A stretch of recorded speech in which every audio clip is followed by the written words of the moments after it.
নরেন্দ্র মোদী ভারতের প্রেসিডেন্ট হতে পারে, হচ্ছে কুত্তাবালা। অং সান সু চি বার্মার প্রেসিডেন্ট ছিল, কিন্তু হচ্ছে শুকর ভালো। এই দেশের যে স্বৈরাচার হাসিনা ছিল, হচ্ছে কুত্তাই বালা। কেন ভালো? যাদের ভিতরে কোরআন নাই, যাদের ভিতরে ঈমান নাই, একবার মসজিদেও যায় মন্দিরেও যায়, এরা ঈমানদার যদি না হয়, কোরআন যদি ভিতরে না থাকে, ইসলামের বিরুদ্ধে যারা যায়, এরা কুকুরের চেয়ে নিকৃষ্ট। এতবার আমি কথাটা বলছি, এটা কি আমি আমার নিজের থেকে বললাম না আল্লাহ বলছেন? কার কথা? কার কথা? আল্লাহ বলছেন, লাহুম কুলুবুন লা ইয়াফকাহুনা বিহা ওয়া লাহুম আ'য়ুনুন লা ইউবসিরুনা বিহা ওয়া লাহুম আযানুন লা ইয়াসমাউনা বিহা উলাইকা কাল আন'আমি বাল হুম আদাল উলাইকা হুমুল গাফিলুন। কলব আছে, কলব দিয়া দুনিয়ার সব বুঝলো, কিন্তু আল্লাহর কোরআন বুঝলো না। আমার আল্লাহর এই চিনলো না, সৃষ্টিকর্তাকে চিনলো না। দুনিয়ার সব চিনলো, সৃষ্টিকর্তাকে যদি না চেনে, অথচ একটা কুকুরও তার মালিক চেনে। আর মানুষ যদি মালিক না চিনি, আসহাবে কাফের কুকুরটা জান্নাতে যাবে, যাবে কি যাবে না? আসহাবে কাফের কুকুরটা জান্নাতে যাবে, আর আমি মানুষ হয়ে যদি জান্নাতে না যাই, তাহলে বলেন তো দেখি, কুকুর ভালো না আমি ভালো? মানুষ হয়ে যারা কিয়ামতের ময়দানে জাহান্নামে যাবে, সেদিন তারা আফসোস করে বলবে, মানুষ না হয়ে যদি কুকুর হয়ে যেতাম, বিড়াল হয়ে যেতাম, শুকর হয়ে যেতাম, আজকে কত ভালো ছিল রে। দুনিয়া থেকে এই কিয়ামতের ময়দান পর্যন্ত আমরা এসেছি। সেই দিন কুকুর, গরু, বিড়াল এদেরও বিচার হবে, কিন্তু বিচার শেষে আল্লাহ এদেরকে মাটি বানিয়ে দেবে, আর মানুষ মাটি হবে না। নদীর জবান আছে, নদীর জবান থেকে আল্লাহর নামের জিকির বন্ধ হয়ে গেলে নদী মরে যায়। গাছের জবান আছে, গাছ যদি আল্লাহর জিকির বন্ধ করে দেয়, গাছের মরণ হয়ে যায়। কিন্তু মানুষ আল্লাহ রাব্বুল আলামিনের বিরোধিতা করে, আল্লাহর নাফরমানি করে, মানুষের মরণ হয় না। এর কারণ কি? পরীক্ষার হলে পরীক্ষা দিতে গেলেন, ইংলিশ সাবজেক্টে আপনি বাংলা হাট্টিমা টিম টিম তারা মাঠে পারে ডিম, তাদের খাড়া দুটো সিং বাংলা কবিতা লিখছেন, 4-5 পৃষ্ঠাে একটা কবিতাই লিখছেন। এরপর আবার দাঁড়ালেন, স্যার পৃষ্ঠা দেন। স্যার দেখতেছে আপনি ইংলিশ সাবজেক্টের জায়গায় আপনি বাংলা কবিতা লিখতেছেন। এরপরও স্যার আপনার খাতা দিবে, পৃষ্ঠা দিবে, দিবে কি দিবে না? স্যার কিছু বলবে না। স্যার আপনারা বলবে, যত পৃষ্ঠা লাগেন নে, যা মনে চাই লেখ, কথা হবে, দেখা হবে রেজাল্টের বেলায়। আল্লাহ রাব্বুল আলামিন বললেন, আল্লাযী খালাকাল মাউতা ওয়াল হায়াতা লিয়াবলুয়াকুম আইয়ুকুম আহসানু আমালা। আমি আল্লাহ মরণ সৃষ্টি করলাম, হায়াত সৃষ্টি করলাম। মরণের কথা আল্লাহ আগে বললেন, মরণের কথা আল্লাহ আগে বললেন, আল্লাহ রাব্বুল আলামিন আগে বলে বোঝালেন, আমরা ছিলাম আগে মৃত, এখন জীবিত, আবার মরে যাব। আসল জীবন শুরু হবে কবরের জীবন থেকে। নবী বলেন, আল কাইসু মান দানা নাফসাহু ওয়া আমিলা লিমা বাদাল মাউত। প্রকৃত জ্ঞানী ওই ব্যক্তি, যে ব্যক্তি নিজের নিয়ে চিন্তা করে, আত্মসমালোচনা করে। আর আমরা পরের সমালোচনা যত বেশি করি, নিজের নিয়ে তত আমরা ভাবি না। অমুক খারাপ, তমুক খারাপ। মানুষের বিরুদ্ধে যারা গীবত করেন, আল্লাহ রাব্বুল আলামিন বললেন, ওয়ালা ইয়াগতাব বা'দুকুম বা'দা। তোমরা একজন আরেকজনের বিরুদ্ধে গীবত করবা না। যদি করো আইয়ুহিব্বু আহাদুকুম আন ইয়াকুলা লাহমা আখিহি মাইতান ফাকারিহতুমুহ, তোমরা কেমন কেউ আছে এমনটাকে কেউ তোমরা পছন্দ করো যে তোমরা তোমাদের মৃত ভাইয়ের কাঁচা গোশত খাবে? এটা কি কেউ পছন্দ করে? মানুষের বিরুদ্ধে গীবত করলে দুইটা ক্ষতি। ইমাম সুফিয়ান সাউরি রাহমাতুল্লাহ আলাইহি বলেন, ও খাদেম শোনো, আমার বিরুদ্ধে একজন গীবত করে, তারে তুমি কিছু হাদিয়া দিয়ে আসো, এই যে নাও টাকা পয়সা। খাদেম বলেন, হুজুর আপনার বিরুদ্ধে গীবত করে তারে আপনি টাকা দিলেন কেন? সুফিয়ান সাউরি রাহমাতুল্লাহ আলাইহি বললেন, সে আমার যত বড় উপকার করে আমার মা বাবাও এত বড় উপকার আমার করে না। খাদেম বললেন, হুজুর এত বড় উপকার করে মানেটা কি? সুফিয়ান সাউরি রাহমাতুল্লাহ আলাইহি বলেন, কত বড় উপকার করে শোনো। কিয়ামতের ময়দানে আল্লাহ রাব্বুল আলামিন বলছেন, ইয়াউমা ইয়াফিরুল মারউ মিন আখিহি ওয়া উম্মিহি ওয়া আবিহি ওয়া সাহিবাতিহি ওয়া বানি। মা কাজে আসবে না, বাবা কাজে আসবে না, ভাই কাজে আসবে না, বোন কাজে আসবে না, স্বামী স্ত্রী একজন আরেকজনকে ছাড়া ঘুমাতে পারে না। কিয়ামতের ময়দানে একজন আরেকজনের জন্য কাজে আসবে না। কিন্তু কেউ যদি একজন আরেকজনের বিরুদ্ধে গীবত করে, কিয়ামতের ময়দানে বলবেন, আল্লাহ তুমি তার বিরুদ্ধে গীবত করেছো, তোমার নেক আমলগুলা তারে দিয়া দাও, আর তার গুনাহগুলা নিয়ে তুমি জাহান্নামে চলে যাও। নাউযুবিল্লাহ। এই গীবত আমাদের বন্ধ করতে হবে। নিজের নিয়ে চিন্তা করেন, আরে আমার কবরে আমি যাব, আমার কবরে আপনি যাবেন না, আপনার কবরে আমি যাব না। সুতরাং আল্লাহ রাব্বুল আলামিন বলেন, কু আনফুসাকুম ওয়া আহলিকুম নার। নিজে আগে বাঁচো, এরপরে মানুষেরটা চিন্তা করো, এরপরে তোমার পরিবারকেও বাঁচাও।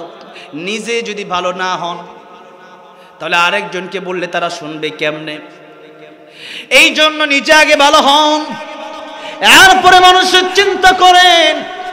আমার আপনার দোষের অভাব নাই।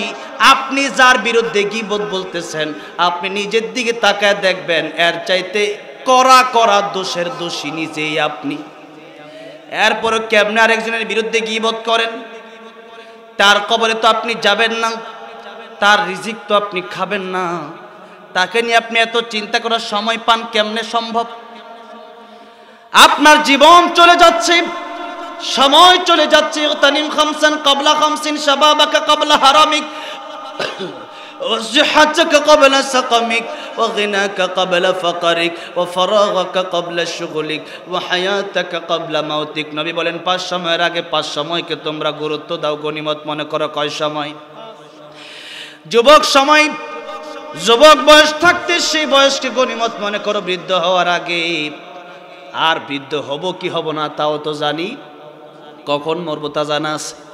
আমার মরণ আসিবে কখন কেউ তো জানে না, আমার মরণ আসিবে কখন কেউ তো জানে না।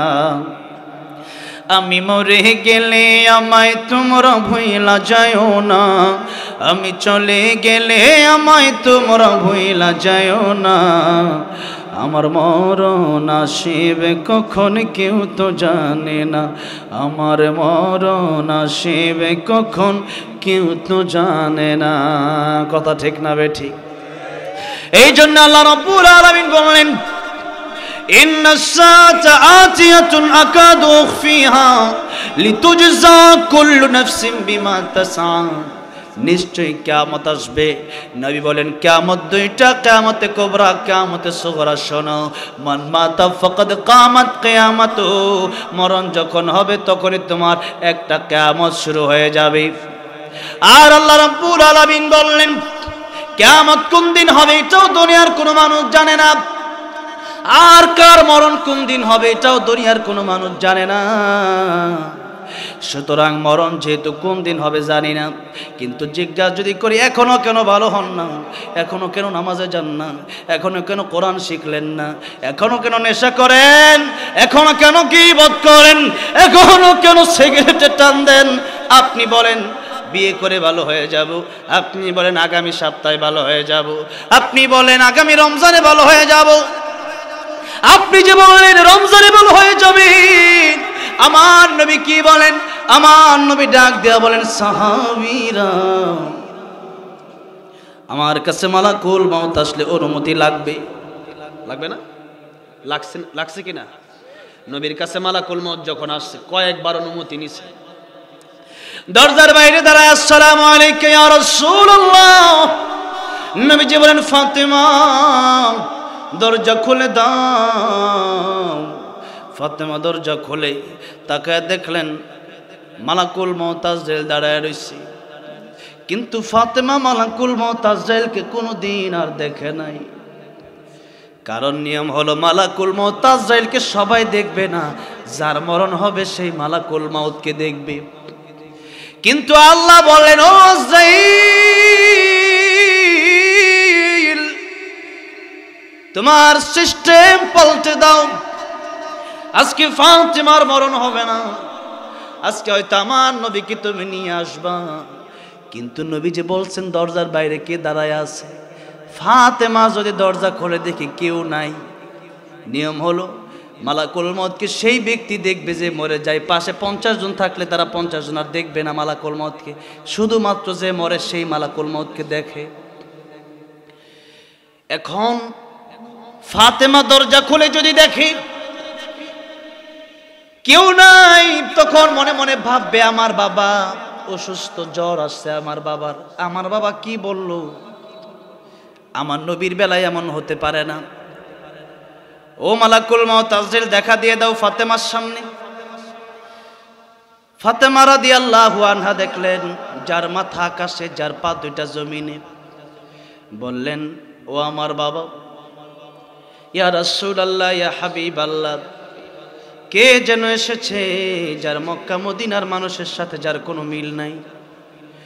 ও বাবা, এমন লোক, এমন ভয়ানক আকৃতির লোক আমার জীবনে আমি কোনোদিন দেখি নাই। ও বাবা, এমন লোক দেখি নাই। উনি কি? নবী বললেন মালাকুল মউত। নবী তাকায় দেখলেন মালাকুল মউত দরজার বাইরে দাঁড়াচ্ছে। নবী বললেন, মার, এটা মালাকুল মউত, দুনিয়ার সব সাত কর্তনকারী। ফাতেমা বললেন, বাবা এমন সময় আসবে কেন? নবীজি বললেন, আমার কাছে অনুমতি চাই, দরজা খুলে দাও, আসতে বলো। ফাতেমা বলেন, না, আমি আসতে দেব না, আপনাকে নিয়ে যাওয়ার জন্য এসেছি। আপনি চলে গেলে আমি বাবা বলে ডাকবো কারে? হাসান হুসাইন নানা বলে ডাকবে কারে? আপনাকে আমি যেতে দেব না। নবী বলেন, ফাতেমা রে, দুনিয়ার মানুষের কাছে মালাকুল মউত আজরাইল অনুমতি চায় না। আমি নবী, আমি আল্লাহর বন্ধু, আমি রাহমাতুল লিল আলামিন। মালাকুল মউত আজরাইল আমার কাছে অনুমতি চাই, দরজা খুলে দাও, এটাই ভালো হবে। দরজা খুলে দেওয়া হলো। এখনো যান কবজ করেন। নবীজি কি বলেন, ইয়া রাসূলুল্লাহ, আল্লাহ মানে পাঠাইছেন, বলছেন আপনি থাকতে চাইলে আল্লাহ বলছেন আপনাকে হায়াত দিবে, আপনি চলে যাইতে চাইলে নিয়ে যাব। নবী বললেন, হাত্তা ইয়াতিয়ানি জিবরাইল, জিবরাইল আসার আগ পর্যন্ত তুমি অপেক্ষা করো। ইতিমধ্যেই জিবরাইল আমিন আলাইহিস সালাম চলে আসলেন।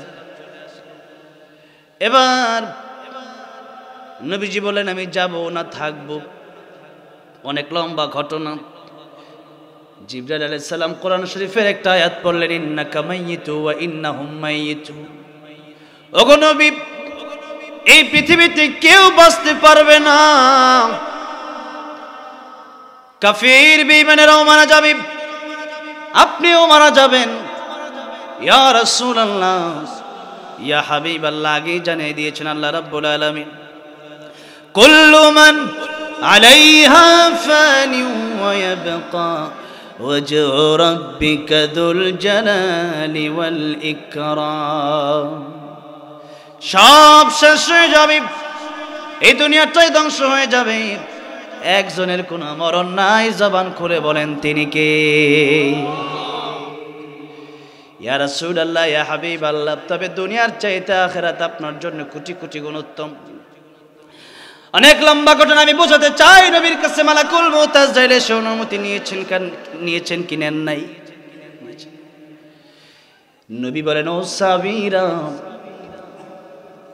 আমি নামাজের পরে আমার কাছে মালাকুল মউত আসতে অনুমতি লাগবে তা ঠিক, কিন্তু আমি ডান দিকে সালাম ফিরায়া বাম দিকে আমি সালাম ফিরাবো, এই গ্যারান্টি আমি নবী নিজেও দিতে পারবো না। নবী বলেন আমি ডান দিকে সালাম ফিরায়া বাম দিকে সালাম ফিরাবো, এই গ্যারান্টি আমি নবীও দিতে পারবো না। আর আমরা মনে করি আমরা আরো 50 বছর 60 বছর বাঁচবো, আমরা মনে করি আগামী রমজানে ভালো হব, বিয়ে করার পর ভালো হব। কে দিছে আপনার বিয়ের গ্যারান্টি? গ্যারান্টি নাই। নাই, এই দুনিয়াতে আসছি পরীক্ষা দেওয়ার জন্য। এই দুনিয়াতে পরীক্ষা দিয়ে যদি পাস করেন কিয়ামতের ময়দানে শান্তি, কবরের শান্তি। আমার ভাইরা, আমার মুরব্বী বাবাজিরা, আর যদি ফেল করেন এটাই আপনার জন্য খাসিরাত দুনিয়া ওয়াল আখিরাত, দুনিয়াও শেষ হবে, আখিরাতও ধ্বংস হবে। বলতেছিলাম আমি আপনি যদি কোরআন না শিখি, আমি আপনি যদি আপনার ভিতর যদি আল্লাহর ভালোবাসা না থাকে, এই দুনিয়াতে যদি আল্লাহরে আমি আপনি না চিনি, তাহলে আমি আপনি কুকুরের চেয়ে খারাপ। অথচ আল্লাহ বলেন ওয়ালাকাদ কাররামনা বানি আদম, দুনিয়ার মধ্যে সবচাইতে সম্মান আমি আল্লাহ রাব্বুল আলামিন দিলাম বনি আদমকে। আমার ভাইরা, আমার মুরব্বী বাবাজিরা, আব্দুল্লাহ ইবনে হুযাফা ডাক দিয়া বললেন রোমের কুকুর, তোর কথায় আমি খ্রিস্টান হব না। এই দুনিয়ার ভিতরে সবচাইতে বড় গুনার নাম হলো শিরিক। সবচেয়ে বড় গুনার নাম কি? শিরিক, আল্লাহর সাথে শিরিক করা। কারণ একজন স্ত্রী যদি একজন স্বামীরে বাদ দিয়ে আর 10 জন ছেলের সাথে চলে, স্ত্রীর স্বামী বলবে তুই আমার খারাপ স্ত্রী, তোরে ঘরে জায়গা দেওয়ার মতো টাইম নেই, তোরে ঘরে জায়গা দেবো না, বের হয়ে যা, দরকার নাই তোর মতো স্ত্রী আমার। ঠিক না বেঠে? আল্লাহ রাব্বুল আলামিন বলেন আমি আল্লাহরে বাদ দেয়া যদি অন্য কাউকে ভালো লাগে, ইয়া মা'শারাল জিন্নি ওয়াল ইনসি ইন ইসতাতা'তুম আন তানফুযু মিন আকতারিস সামাওয়াতি ওয়াল আরদি ফানফুযু লা তানফুযুনা ইল্লা বিসুলতান। আল্লাহর আইন বাদ দিয়া, আল্লাহর গোলামি বাদ দিয়া অন্য আইন যাদের কাছে ভালো লাগে, এ বাংলাদেশে এখন এমন উপদেষ্টা আছে, নাস্তিক উপদেষ্টা, বামপন্থী উপদেষ্টা, যারা এখনো চায় না কোরআন আইন এই দেশে বাস্তবায়ন হোক। এই জন্য আমরা বলেছি এই দেশে উপদেষ্টা থাকবে, নেতা থাকবে, প্রধানমন্ত্রী থাকবে। আমার রফিক মাদানী ভাই আমার সাথে একটা আলোচনায় বুট বাজারে বলেছিলেন প্রধানমন্ত্রী মানে যদি আল্লাহর কোরআন মানে, ওই কসুর প্রধানমন্ত্রী মানি না যে প্রধানমন্ত্রী আল্লাহর কোরআন মানে না। ডক্টর ইউনূস সাহেব যদি আজকে কোরআনের বিরুদ্ধে কথা বলে, আমরাও ডক্টর ইউনূস সাহেবকে মানব। এই জন্য যে উপদেষ্টাগুলা নাস্তিক বামপন্থীদেরকে ডক্টর ইউনূস সাহেব আপনি বসাইছেন, এরা যদি আল্লাহর কোরআনের বিরুদ্ধে করতেছে, এখনো পর্যন্ত যারা সিনেমা নিয়ে ব্যস্ত, এই দেশে যারা ব্যভিচার নিয়ে ব্যস্ত, যারা সমকামিতা নিয়ে ব্যস্ত, লাথি মেরে এদেরকে বের করে দেন। ঠিক না বেঠিক? কারণ এই দেশের 18 কোটি মুসলমান কোন নাস্তিক বেঈমান সমকামী লোককে বাংলাদেশের উপদেষ্টা হিসাবে মানতে রাজি না। ঠিক না বেঠিক? এই জন্য আল্লাহর কোরআনের আইন যদি ভালো না লাগে, স্বৈরাচার গেল দিল্লিতে, বাংলাদেশে এখনো যদি এরকম হয় যে আমরাও আসছি, আমরাও কোরআনের আইন বন্ধ করে দেব, যেখানে মনে চায় সেখানে দাও ইসকনের দালালেরা, তোমাদেরও যদি মনে চায় কোরআনের বিরোধিতা করার, এটা গুজরাট নয়, এটা দিল্লি নয়, এটা মুম্বাই নয়, এটা ইন্ডিয়া নয়, বাংলাদেশে মুসলমানদের সামনে বসে বসে আল্লাহর কোরআনের বিরুদ্ধে আইন করবা, জিব্বা টেনে ছেঁড়া হবে। ঠিক না বেঠে? আল্লাহর কোরআনের বিরুদ্ধে যারাই কথা বলবে, এদেশে হিন্দু থাকবে কোনো বাধা নাই, এদেশে খ্রিস্টান থাকবে কোনো বাধা নাই, এদেশের ভিতরে বৌদ্ধ থাকবে কোনো বাধা নাই, কিন্তু সন্ত্রাস জঙ্গিদেরকে বাংলার জমিনে কোরআনের বিরোধিতাকারীদেরকে কোনো ঠাঁই দেওয়া হবে না। হাসিনার সাথে দিল্লি গিয়া তোমরা পারে জমাও। ঠিক না বেঠে?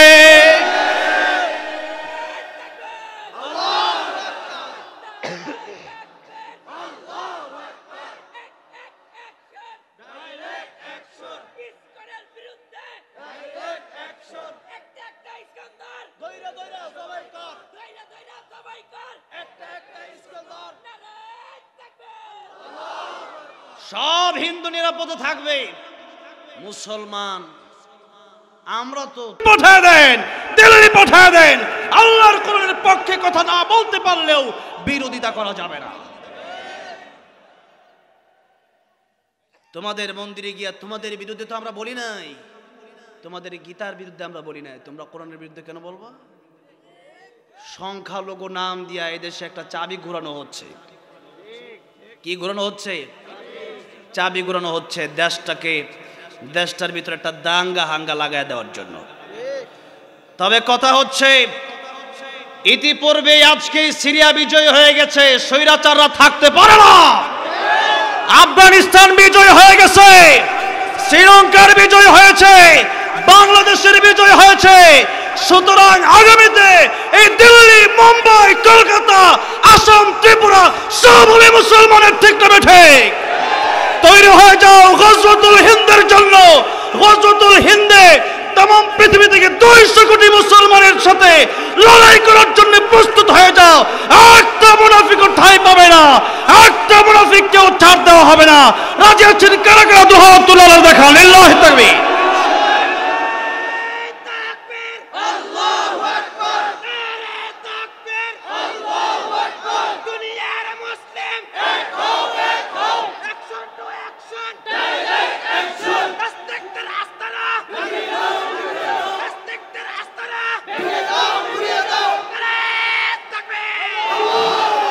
গজওয়াতুল হিন্দ আসতেছে, গজওয়াতুল হিন্দ।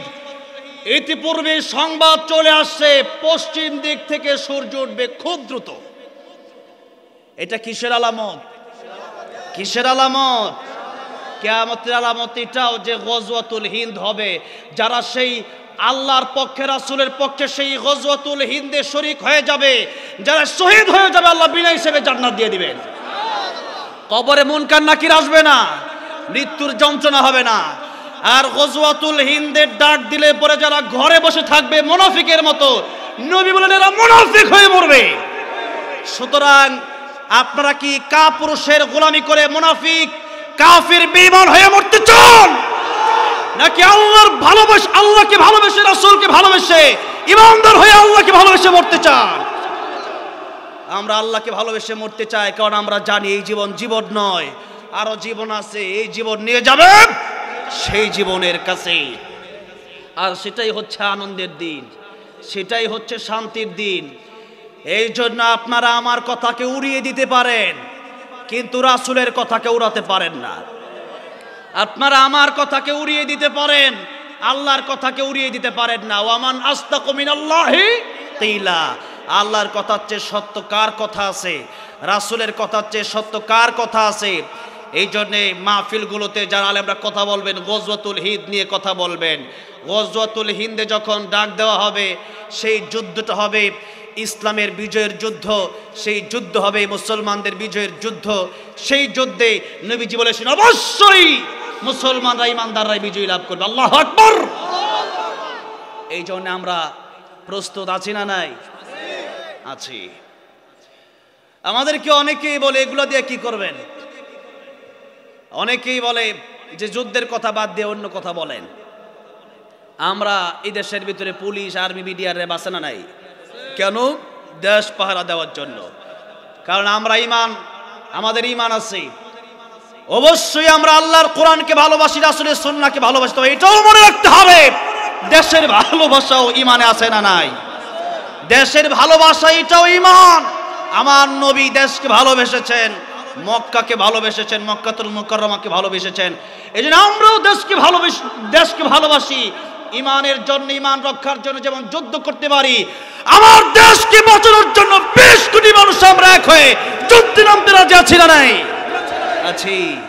আমরা দেশকে ভালোবাসি, তবে দেশের চেয়ে বড় আমার ঈমান, দেশের চেয়ে বড় আমার ইসলাম, দেশের চেয়ে বড় আল্লাহর কোরআন, দেশের চেয়ে বড় আমার কাছে আল্লাহর রাসূল, দেশের চাইতে বড় আমার আল্লাহ। ঠিক না ঠিক? এই জন্য দেশের জন্য আমরা লড়ব। তবে গজওয়াতুল হিন্দ যখন শুরু হয়ে যাবে, এটা হবে মুসলমানের এবং কাফেরের মধ্যে চরম যুদ্ধ। সেই যুদ্ধে মুসলিমরা বিজয়, যারা বেঁচে যাবে এরা হয়ে যাবে পাক্কা ইমানদার গাজী। আর যারা শহীদ হয়ে যাবে এদেরকে আল্লাহ বিনা হিসেবে জান্নাত দান করবেন। সুতরাং আমরা কি দুনিয়া চাই না জান্নাত চাই? কি চাই? আমার মনে হচ্ছে খুব দ্রুতই পশ্চিম দিক থেকে সূর্য উঠে যাবে। আর নবীজি বলেছেন দুই সময় তওবা আর কবুল হবে না। একটা হলো যখন মৃত্যুর গড়গড়া শুরু হয়ে যাবে, আরেকটা হলো যখন পশ্চিম দিক থেকে সূর্য উঠবে। এই জন্য এখন তওবা করে ভালো হয়ে যান, সময় খুব কাছে, কিয়ামত খুবই কাছে। এই জন্য তওবা যদি এখন না করতে পারেন, আর যদি কোনোদিন পশ্চিম দিক থেকে সূর্য উঠে যায়, সেদিন থেকে আর তওবা কবুল হবে না। এই জন্য এখনই তওবা করবেন, আজকেই তওবা করবেন। রাজি আছেন না? নাই? কারণ আগামীতে বাঁচবো কিনা আমরা জানি না। জানি আমরা আগামীতে থাকবো কি থাকবো না সেটা আমরা জানি। আগামীকাল আমরা থাকবো কি থাকবো না সেটা আমরা জানি না। আব্দুল্লাহ ইবনে হুযাফা বললেন, ও রোমের কুকুর, তোর মেয়েরও দরকার নাই, তোর জমিরও দরকার নাই, আমার কিচ্ছু দরকার নাই। আমি চাই আমার আল্লাহকে, কারণ মাল্লাহুল মাওলা ফালাহুল কুল। যে আল্লাহকে পেয়ে গেল সে সব পেয়ে গেল। আল্লাহু আকবার। এই জন্য আমরা দুনিয়া চাই না, আল্লাহকে চাই। দুনিয়াকে যদি ভালোবাসেন, পানি মোট করে নিলেন, বলেন পানি হাতের ভিতরে কত থাকবে? থাকবে? থাকবে না। দুনিয়াটা এরকম, যতই মুট করতে চাবেন ততই দুনিয়া আপনার কাছ থেকে দূরে সরে যাবে। আর আল্লাহকে যদি ভালোবাসেন, আল্লাহ দুনিয়া দিবে ফিরি আখিরাতের সাথে। এই জন্য আল্লাহ রাব্বুল আলামিন বললেন, ওয়াল্লাযীনা আমানু আশাদ্দু হুব্বান লিল্লাহ। ঈমানদার যারা হবে তাদের অন্তরে সবচাইতে বেশি ভালোবাসা থাকবে কার জন্য? আব্দুল্লাহ ইবনে হুযাফা বললেন, আমি আল্লাহরে ভালোবাসি, আল্লাহর জন্য আমি সব কিছু করব, তোর জন্য কিচ্ছুই করব না। দুনিয়া হারায় ফেলবো, আর দুনিয়ার তো দাম আল্লাহর কাছে নাই, তো দুনিয়া দিয়ে আমি কি করব? দুনিয়ার দাম যদি আল্লাহর কাছে মশার পাখার সমান হতো, একটা কাফেরকেও আল্লাহ রাব্বুল আলামিন এক গ্লাস পানি পান করতে দিতেন না। সুতরাং আমি দুনিয়া দিয়ে কি করব?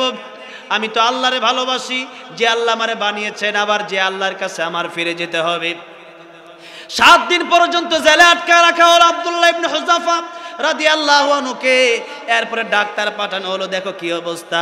ডাক্তার গেল দেখার জন্য, গিয়া দেখতেছে মনে হয় মরে যাবে, মৃত্যু সজ্জায় মনে হয় শায়িত। ডাক্তার এসে বলল, রোম সম্রাট আব্দুল্লাহ ইবনে হুযাফা মনে হয় মরে যাবে। রোম সম্রাট বলল, তারে খাবার দিয়ে আসো। কি দিবা তাও বলে দিচ্ছি, দিবা তুমি শুকরের গোশত আর মদ। হালাল না হারাম? তবে জীবন বাঁচানোর জন্য তখন খাওয়া জায়েজ না। জীবন বাঁচানোর জন্য মদ, অথবা অনেক আপনার কোন রকম কিচ্ছু নাই, এমন জায়গায় গেলে শুধু মদ আছে, তখন আপনার গলা সঙ্গে মরে যেতে পারেন, তখন খাইতে পারেন, এটা জায়েজ আছে। আব্দুল্লাহ ইবনে হুযাফার ঈমান কেমন? 7 দিন না খাওয়া। আমি প্রথমেই বলেছিলাম, ঈমানদাররে যত মারে ঈমানের পাওয়ার তত বাড়ে। আব্দুল্লাহ ইবনে হুযাফা রাদিয়াল্লাহু আনহু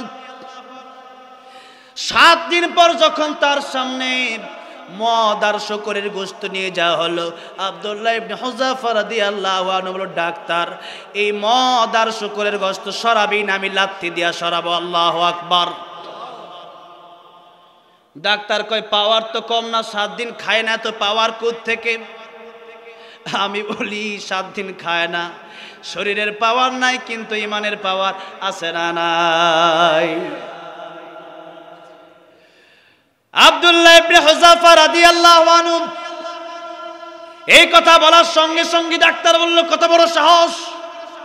রোম সম্রাটকে বলল, রোম সম্রাট আব্দুল্লাহ ইবনে হুযাফা বলল, লাথি দিয়া মদের শুকরের গোশত সরাইয়া দিবে। 7 দিন খায় না বলে, কে তো পাওয়ার আসে কোন জায়গা থেকে? রোম সম্রাট বলল, ঠিক আছে, একটা কড়াইয়ের ভিতরে তেল গরম করো।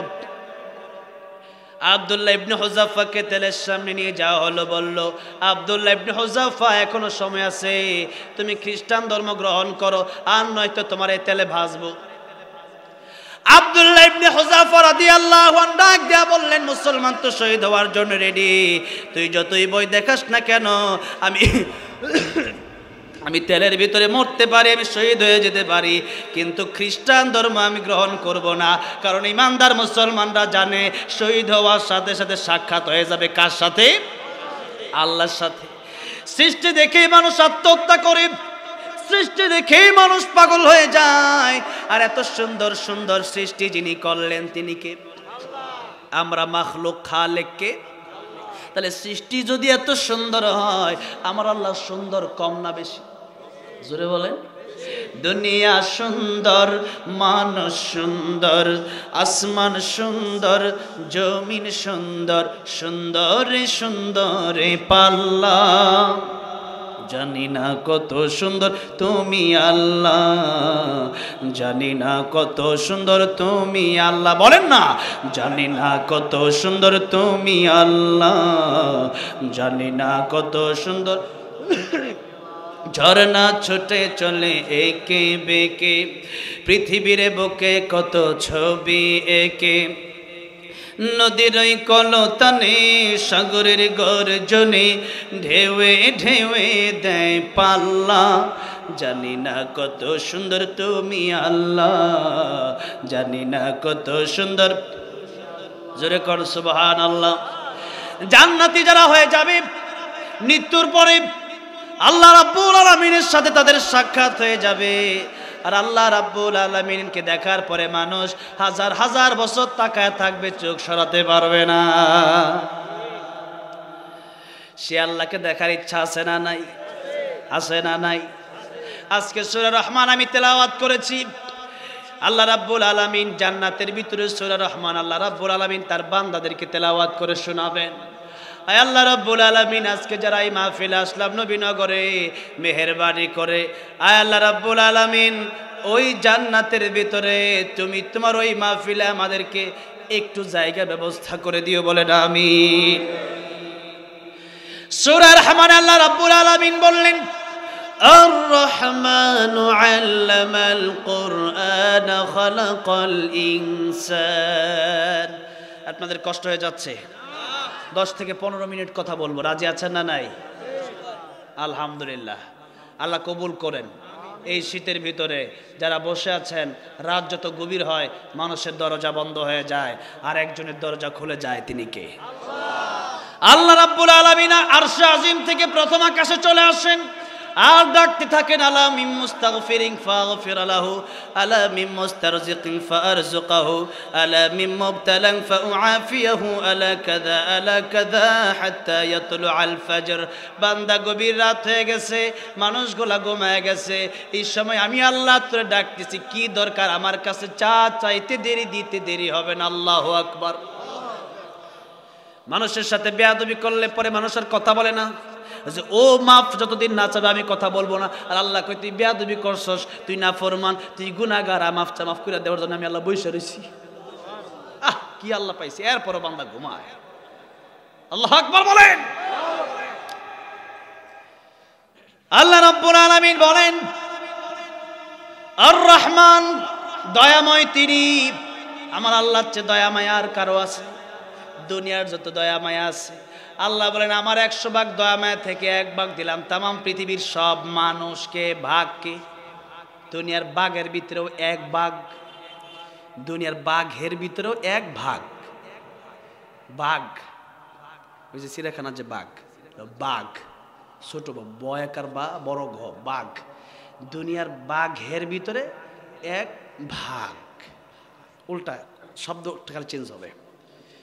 দুনিয়ার বাঘের ভিতরেও 1 ভাগ, মুরগের ভিতরে, মুরগির ভিতরে 1 ভাগ। যার কারণে মুরগি নিজে বৃষ্টিতে ভিজে তার বাচ্চাগুলারে বৃষ্টিতে ভিজতে দেয়। মা বাড়িতে বাবা আপেল কমলা আনছে, তার 5 জন সন্তানের 5টা দিয়া দেয়, মা খায়। এত মায়া, এত ভালোবাসা, এত দয়া তামাম পৃথিবীর সব মানুষ, সব পশু, সব মাখলুকাতকে মিলাই আল্লাহ দিছে 1 ভাগ। আল্লাহর কাছে আছে 99 ভাগ। সুবহানাল্লাহ। আল্লাহ রাব্বুল আলামিন বলেন, এত দয়া মায়া আমার। এবার শুনেন, আল্লাহ রাব্বুল আলামিন সূরা রহমানের ভিতরে একটু পরে পরেই বলেছেন, যারা পারেন আমার সাথে ঠোঁট মিলিয়ে পড়েন, ফাবিআইয়ি আলাই রাব্বিকুমা তুকাযযিবান। তোমরা আমার কোন কোন নিয়ামতকে অস্বীকার করবে? পারবো? এখন যদি মরে যায়, এখানে পৃথিবীর এমন কোন বাপের বেটার ক্ষমতা আছে যে আমারে, আমার রুহুটা দিয়ে আমারে বাঁচায় রাখতে পারে? কোন নেতার ক্ষমতা আছে? কোন পীরের ক্ষমতা আছে? আমার বাঁচায় রাখতেছে এই মুহূর্তে যে কথা বলতেছি। আমরা মরে গেলে আমরা লোকটা মরে গেল, কিন্তু না, আমরা বেঁচে আছি। কথা বলা দরকার ছিল যে আমরা কেমনে বেঁচে আছি, কেমনে কথা বলি, কেমনে চলি, এটাই আশ্চর্য। তার মানে আমাদের ভিতরে আল্লাহর কুদরত চলছে। কি চলছে? আল্লাহর কুদরত। ওই দিন একজন আলেম কথা বলতে বলতে তার জবান বন্ধ হয়ে গেছে, আর কথা বলতে পারছিল না। হ্যাঁ, রফিউদ্দিন নুরি ভাই। তো আমি যে কথা বলছি আমার জবান বন্ধ হতে পারে কি পারে না? মিরপুর শহীদ বুদ্ধিজীবীতে একদিন আলোচনা করার জন্য গেলাম। তো মাগরিবের পর আমার বয়ান, আসরের পর চিন্তা করলাম তো বুদ্ধিজীবী, তো তাদের কবর জিয়ারত করে আসি। তো জিয়ারত করতে করতে এক সময় দেখলাম একটা কবর লেখা ফিরোজ শাহ, মনে পড়ে গেল গান গাচ্ছিল স্টেজে, 1 মিনিটের নাই ভরসা, সাঙ্গ হবে রং তামাশা, দম ফুরাইলে বন্ধু চক্ষু বুঝিলে। গান গাইতে গাইতে স্টেজেই মরণ হয়ে গেল। তো এই স্টেজে অনেকের মরণ হয়ে গেছে, এখানে আলোচনা শুনতে শুনতে অনেকের মরণ হয়ে গেছে। এখান থেকে বাড়ি ফিরে যেতে পারবেন কিনা তার কোনো গ্যারান্টি আছে? জোরে বলেন, গ্যারান্টি কোনো আছে? এই জন্য সব নিয়ামত আমার আল্লাহর দেয়া। আল্লাহ বলেন যা দেখো, যা চলতেছ, কথা বলতেছ, সবই তো আমার আল্লাহর দেয়া। তবে শোনো, আল্লামাল কোরআন, দয়ার প্রথম কথাই আল্লাহ বললেন আমি তোমাদেরকে কোরআন শিখালাম। কি শিখালেন? মাদ্রাসা তো, তার কারণে একটু মাদ্রাসা নিয়ে একটু কথা বলবো, দ্বীনি শিক্ষা নিয়ে একটু কথা বলবো, শুনবেন তো? হ্যাঁ, এই জন্য সূরা রহমান তেলাওয়াত করলাম। আল্লাহ রাব্বুল আলামিন বললেন আল্লামাল কুরআন খালাকাল ইনসান। আমি আল্লাহ রাব্বুল আলামিন কোরআন শিখালাম, আগে মানুষ বানালাম, পরে আমরা তো দেখি আগে আসলো মানুষ, তারপরে শিখলো কোরআন। কিন্তু আল্লাহ বলেন না, কোরআন যদি না শিখো, জন্মগত যদি মানুষ হও, আসাদ নুরু তো দেখতে মানুষ, কিন্তু কুকুরের চেয়ে খারাপ। তাসলিমা নাসরিন দেখতে মানুষ, কিন্তু গরু ভালোবাসে, গরু দিয়া সমাজের উপকারে আসে, কিন্তু তাসলিমা নাসরিন দিয়া সমাজের ক্ষতি ছাড়া আর কিচ্ছু নাই। এই জন্য আল্লাহ রাব্বুল আলামিন বলেন কোরআন না শিখলে মানুষের মতো মানুষ হওয়া যায় না। আল্লামাল কোরআন খালাকাল ইনসান। আল্লাহ বলেন যত দয়া আমার আছে, সবচেয়ে বড় দয়ার নাম হলো কোরআন শরীফ। সবচেয়ে বড় দয়ার নাম কি? এখন আসেন, কোরআন শিখলে 4টা লাভ। কয়টা? অনেক লাভ আছে, হাজার হাজার লাভ। আমি বলবো আজকে 4টা। কয়টা বলবো? 1 নম্বর, কোরআন শিখলে পরে এই দুনিয়াতে মানুষ র্যাব, পুলিশ, আর্মি কোনো সময় ভয় পায় না। তারা অন্ধকারে চুরি করে, ডাকাতি করে, জুলুম করে, জনগণের টাকা খায়। আর যাদের ভিতরে আল্লাহর ভয় আছে, এরা চিন্তা করবে আমার কেউ দেখবে না, আমার দেখবে কে? এই শিক্ষাটা পেলাম কোন জায়গা থেকে? ইংলিশ, অঙ্কে, বাংলায়, না কোরআন শরীফে? কোরআন শরীফে। এই জন্য কোরআন শিখলে পরে এই দেশের মানুষগুলো সভ্য মানুষ হয়ে যাবে। এটা হচ্ছে দুনিয়ার 1 নম্বর লাভ। 2 নম্বর লাভ হচ্ছে কোরআন শিখলে মরণের সময় ঈমান নসিব হবে। কি নসিব হবে? আর যদি কোরআন না শিখেন, ঈমান নসিব হবে না। আপনাকে আমি জিজ্ঞাসা করতে চাই, আপনি যদি বলেন আমি জানি না, আল্লাহর কাছে এই কথার দাম হবে না কেন? আপনি না জেনে বিষ খেলে ক্ষতি আছে না নাই? না জেনে 20 তলা থেকে লাভ দিলে ক্ষতি আছে না নাই? না জেনে কারেন্টের সুইচে যদি আপনি হাত ঢুকায় দেন, ক্ষতি আছে না নাই? আচ্ছা, আপনি যদি জানি না, কাজ হবে না, মরে যাবেন। ঠিক তেমনি ভাবে আপনি যদি জানি না, আল্লাহ বলবেন জানলা না কেন? কেমনে খাইতে হয় শিখছো, কেমনে বিয়ে করতে হয় শিখছো, কেমনে দুনিয়াতে চলতে হয় তা শিখলা, কেমনে চাকরি করতে হয় শিখছো, ডক্টর কেমনে হয়তো শিখছো, ইঞ্জিনিয়ার শিখছো, কিন্তু কোরআন শিখলা না কেন? জবাব দাও, আগে এটার জবাব দাও। নামাজের হিসাব হবে কিয়ামতের ময়দানে সর্বপ্রথম। যারা কোরআন পারে না, নামাজ হয় না। নামাজ ভঙ্গের কারণ কয়টা? 19টা। যারা কোরআন পারে না, এদের নামাজ হয় না। কিয়ামতের ময়দানে প্রথমে ধরা খাবে নামাজের হিসাব দিতে গিয়া। এই জন্য কোরআন শেখা দরকার আছে না নাই? আমি বলেছিলাম 4টা বলবো, 2টা বললাম। 3 নম্বর, কবরে মুসা আলাইহিস সালাম হেঁটে যাচ্ছেন। ইমাম ফখরুদ্দিন রাজি রহমাতুল্লাহ আলাইহি বলেন, তাফসিরে কাবিরে তিনি লিখেছেন, যাচ্ছে কবরের পাশ দিয়ে, দেখছে আযাব হচ্ছে, আবার আসতেছে, দেখতেছে সেই কবরের জান্নাতের বাগান হয়ে গেছে। বলেন ও কবরবাসী, কি ব্যাপার? কবরটা একটু আগে দেখলাম আযাব হয়, এখন এই কবরে জান্নাতের বাগান। উনি বললেন আমি যখন মারা যাই, আমার স্ত্রীর পেটে একটা বাচ্চা ছিল, সেই সন্তানটা দুনিয়াতে জন্ম নিল এতিম হয়ে। এই তো একটু আগে আমার সন্তানটাকে আমার স্ত্রী তার মা মাদ্রাসায় ভর্তি করায় দিল, সে পড়ল বিসমিল্লাহির রহমানির রহিম। আল্লাহ রহমান রহিম এই কথা আমার বাচ্চা পড়ছে। আমার এতিম বাচ্চাটা আজকে এই আল্লাহকে রহমান রহিম বলে ডাক দেওয়ার কারণে আমার আল্লাহ বলতেছেন, এই লোকের বাচ্চা এতিম ছেলে আমার রহমান বলেছে, রহিম বলেছে, এই লোকের কবর আযাব যদি হয় তাহলে আমি রহমান রহিম থাকতে পারি না, তার কবর আযাব মাফ। আমি জিজ্ঞাসা করতে চাই, যেই ব্যক্তিটার সন্তান কবর যাওয়ার পরে শুধু রহমান রহিম বলল, কেবলমাত্র মাদ্রাসায় ভর্তি হলো, তাই আল্লাহ তার কবর আযাব মাফ করে দিল, বাপের কবর আযাব। আপনার সন্তান যদি হাফেজে কোরআন হয়, আলেমে দ্বীন হয়, নামাজি হয়, আপনার সন্তানটা যদি আল্লাহর প্রেমিক হয়, তাহলে আপনার কবরটা আল্লাহ জান্নাতের বাগান বানায় দিবে না? এরপরও যদি আপনি কন না আমি ডক্টর ইঞ্জিনিয়ার বানাবো, আপনি বানান, আমার সমস্যা নাই। আপনার আল্লাহর তো কোনো লাভ হবে না। আপনি যদি আল্লাহকে মানেন, আল্লাহ লাভ হবে নাকি? আপনার লাভ হবে আল্লাহকে মানলে। আপনি যদি আল্লাহকে না মানেন, আল্লাহ লস হবে? আল্লাহ লস হবে না, আপনার লস হবে। আপনি বুঝে দেখেন কি করবেন। 4 নম্বরে শেষ হাদিস বলবো এখন, কুন আলিমান আও মুতাআল্লিমান আও মুস্তামিআন আও মুহিব্বান লা তাকুন খামিসান ফাতাহলিক। নবী বলেন, আলেম হও নয়তো আলেমের ছাত্র হও, নইলে তাদের শ্রবণকারী হয়ে যাও। কি বলে শোনো, আমল করো। আর কমপক্ষে আলেমের কথাও যদি না শুনতে পারো, আলেমদেরকে ভালোবাসবা। সাবধান, আলেমকে ঘৃণা করবা, ধ্বংস হয়ে যাবা। 16 বছর যারা আলেমদেরকে ঘৃণা করেছে, এই দেশের ভিতর থেকে ডক্টর মিজানুর রহমান আজহারীকে যারা দেশ থেকে বের করে দিল, আল্লামা সাঈদীকে যারা শহীদ করে দিল, আল্লামা মামুনুল হক থেকে এই পর্যন্ত শত শত আলেমদেরকে যারা জেলখানায় রাখলো, বলেন বাংলাদেশের থাকতে পারছে? বাংলাদেশে তারা থাকতে পারে নাই। হাসিনাত দুনিয়া ওয়াল আখিরা, ইন্ডিয়াতে তারাই চলে গেছে যারা আলেমদের বিরোধিতা করেছে। আগামীতে যারা আলেমদের বিরোধিতা করবে, তাদের দুনিয়াও ধ্বংস হবে, আখিরাতও ধ্বংস হবে।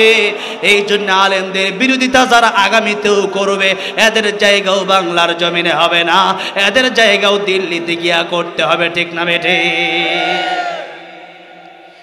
সুতরাং নবী বলেন, আলেমকে ঘৃণা করবা না, তুমি মুহাব্বত করো। মুহাব্বত করতে কি লাগে? কোটি কোটি টাকা লাগে। কিয়ামতের ময়দান, এই যে বলে দিচ্ছে, মাশাআল্লাহ, ওয়াজটা আমার চেয়ে ভালো পারে। নবীজি বলেন, কিয়ামতের ময়দানে আল্লাহ বলবেন, দুনিয়ার সব মানুষ দাঁড়াবে একদিকে, আর আলেমরা দাঁড়াও আরেক দিকে। আল্লাহু আকবার। আলেমরা, আল্লাহ পাক বলবেন, আলেম তোমরা কোরআন হাদিস শিখেছিলে, নামাজ, এবং আলেম কারে বলে শুনেন, যারা কোরআন হাদিস শিখবে এবং সে অনুযায়ী আমল করবে। ফাস্তাযহারাহু ফাআহাল্লা হালালাহু ওয়া হাররামা হারামাহু ওয়া আদখালাহু আল্লাহুল জান্নাহ। আচ্ছা, এরকম লেবাস পরে নাচানাচি করে, এরপরে হিমহি হিমহি কত জিকির আছে, এগুলো করে, এরকম লোকও আছে না নাই? আছে। হ্যাঁ, লেবাসে আলেম হওয়া যায় না, কাজে কর্মে আলেম হতে হয়। পাঞ্জাবি পরলে আলেম হওয়া যায় না, ভিতরটা ভালো থাকতে হয়। আমার ভাইরা, আমার মুরব্বী বাবাজিরা, নবী বলেন, কমপক্ষে আলেমকে মুহাব্বত করো। কিয়ামতের কঠিন ময়দানে আলেমকে মুহাব্বত করার কারণে কোরআন শরীফ যারা শিখবে, এদেরকে আল্লাহ পাক এক্সট্রা বলবেন, তোমাদের বিচার আজকে হবে না, বিনা হিসেবে জান্নাত। যখন তারা জান্নাতে যেতে চাইবে, তখন অনেক লোক তাদেরকে বাধা দেবে, বলবে আমরা আপনাদেরকে ভালোবাসি। আলেমরা বলবে, আপনারা আমাদেরকে কেমনে ভালোবাসেন? নবীজি হাদিস শরীফের ভিতরে বলেন, এক ব্যক্তি বলে উঠবে যে আমি আপনাকে একদিনে 1 গ্লাস পানি পান করাইছিলাম। আল্লাহু আকবার। এক লোক বলে উঠবে, আপনাকে 1 বদনা 1 লোটা পানি দিয়েছিলাম ওযুর জন্য, আপনাকে দুনিয়াতে 1 লোটা পানি দিয়েছিলাম, আজকে কি আপনি আমার জন্য একটু সুপারিশ আল্লাহর কাছে করতে পারেন না? আপনি সুপারিশ করলে আল্লাহ আপনার জান্নাতের টিকিট ক্যান্সেল করবে না। আল্লাহর নিয়ম হলো, আল্লাহ যারা একবার জান্নাতের টিকিট দিবেন, তার টিকিট আর ক্যান্সেল করবে না। সুবহানাল্লাহ। আলেম বলবে, তাই তো, আয় আল্লাহ তাআলা তারে কি জান্নাতে দেওয়া যায় না? 1 গ্লাস পানি পান করাইছে। আল্লাহ বলেন, এই জন্যই তো তার সামনে দিয়ে তোমারে পাঠাইছিলাম, তোমারে অন্য জায়গা দিয়েও জান্নাতে পাঠাইতে পারতাম। যারে বান্দা তুমি আলেম হয়েছো, আর তোমার ওই ব্যক্তি মুহাব্বত করেছে, 1 গ্লাস পানি পান করাইছে, উভয়জনই জান্নাতে চলে যাও। তাহলে আলেমদের ভালোবাসার দরকার আছে না নাই? এটা হইল শেষ। আপনি জান্নাতে যাওয়ার সর্বশেষ সিরিয়াল হচ্ছে, সর্বশেষ সিস্টেম হচ্ছে এটা। এর বাইরে গেলে আর কোনো সিস্টেম নাই। এই জন্য আজকের এই মাহফিল সাভার নবীনগর দারুন নাজাত বাইতুল কোরআন মাদ্রাসা, অনেক ব্যবসায়ীরা আছেন। এক গ্লাস পানি পান করাইতে কত টাকা লাগছে? মনে করেন 1 টাকাও লাগে না, বাসাতে পানি কলেতে চাপ দিয়ে পান করাই দিল, কত সহজ। টাকা যাদের নাই তারা অন্তর দিয়ে ভালোবাসেন। তবে একটা কথা আছে, আপনি যদি বলেন আপনি আমার অন্তর দিয়ে ভালোবাসেন, আমি যদি বলি ভাই 500 টাকা দাও, আপনি টাকা আছে লাখ লাখ বলেন, টাকা দেওয়া যাইব না। আমি বলবো তুই আমার ভালোবাসস না। কারণ যে ব্যক্তি যারে ভালোবাসে সেই ব্যক্তি যা চায় তারা তাই দেয়। একটা পাত্রী পছন্দ হয়ে গেছে, পাত্রী কই তোমার বিয়ে করব না, বিয়ে করলে 1 কোটি টাকা দেওয়ার মহল লাগবে। যুবককে আমার পছন্দ হয়েছে, জীবন বাজি রাইখা রক্ত পানি করে ওরই বিয়ে করবো, ঠিক না বে ঠিক? কেন? পাত্রী আমার পছন্দ হয়ে গেছে। হয় না এরকম? অসংখ্য ঘটনা আছে। ঘটক সাহেব কই 1 কোটি, যুবক সারা জীবনে মিল্লা হইলো 1 কোটি, যা কামাই করবো তার লাগাই কামাই করবো, তার আমার বড় ভালো লাগছে, তার ভালোবাসি। তো ভালোবাসলে পরে জীবনটাই তো দিয়ে দেয়, ঠিক না বে ঠিক?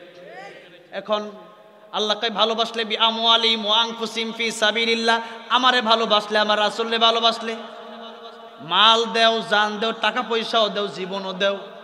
কারণ আপনি যদি টাকা পয়সাও না দিতে পারেন, টাকা পয়সা যদি 500 টাকা আপনার পকেট থেকে না বের হয়, জীবন দিবেন? আরে যে ব্যক্তি 500 টাকাই দিতে পারেন ও জীবন দিবে নাকি? ডাকাইত ধরছে, কই জীবন দিবি না টাকা দিবি, কই সব লয়ে যা, জীবনটা শুধু দে, ঠিক না বে ঠিক? জীবন দেওয়ার মালিক তো আল্লাহ, কিন্তু এখন ডাকাতাকে শেষ করে দেব, কই সব লইয়া যা। কর মোবাইল আছে 2টা, ঘড়ি আছে 1টা, কুটছো পাঞ্জাবি খুলে সব লইয়া যা, আমারে খালি কোন রকম নিচেরটা পইরা আমরা যাইতে দে ভাই, ঠিক না বে ঠিক? কেন? জীবনের বড় দাম। এখন আপনি যদি টাকাই না দেন, আপনার জীবন আপনি দিবেন কেমনে? আপনি এই ভালোবাসাটা মুখের ভালোবাসা, অন্তরের ভালোবাসা, কিন্তু আল্লাহ মুখেরটা নেন না, অন্তরেরটা নেন। ইন্না আকরামাকুম ইনদাল্লাহি আতকাকুম, নবী বলেন আত্তাকওয়া হাহুনা, আত্তাকওয়া হাহুনা, আত্তাকওয়া হাহুনা। অন্তর যদি ভালো হয়, ইল্লা মান আতাল্লাহ বিকলবিন সালিম, অন্তর যদি ভালো হয়, এই সুন্দর মন, সুন্দর অন্তরটাই আল্লাহর দরবারে কামিয়াব হয়ে যাবে। সুবহানাল্লাহ। এই জন্য আজকের এই মাহফিল দারুন নাজাত বাইতুল কোরআন মাদ্রাসার এই মাহফিলে, এই মাদ্রাসায় যারা পড়ে, খায়রুকুম মান তাআল্লামাল কুরআনা ওয়া আল্লামা, তারা শ্রেষ্ঠ মানুষ। আর তাদেরকে ভালোবাসলে সর্বশেষ অবস্থায় জান্নাতে যাওয়ার সুযোগ আছে।